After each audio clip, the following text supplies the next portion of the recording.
Given that f of x is equal to 1 over x minus 2, we want to find the inverse function. Right? So we want to find the equation of the inverse. Right? So the first step then would be to replace f of x with y.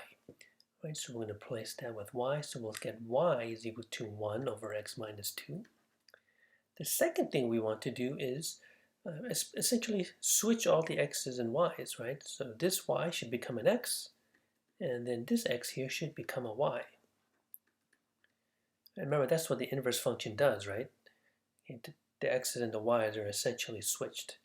The third thing we want to do is the most important part here, right? We have to solve this equation here for y, right? We want to get the y by itself. Okay? Now we notice that here y is in the denominator, okay?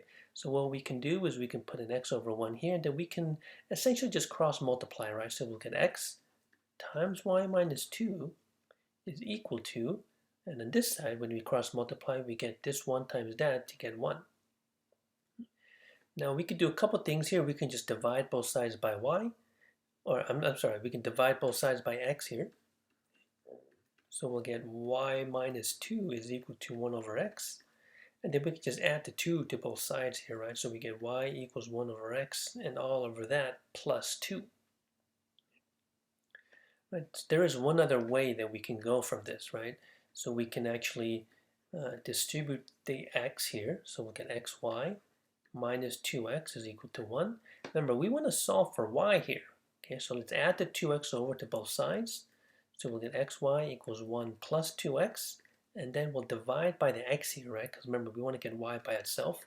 So we get 1 plus 2x all over x.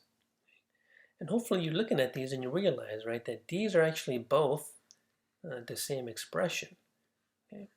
This one is just split up. Okay, so we could split this up, right? 1 over x plus 2x over x, which would just equal 2. So these are the same expression. They both are essentially the same thing. Okay, so you can give either answer here. Okay? So this is the inverse function.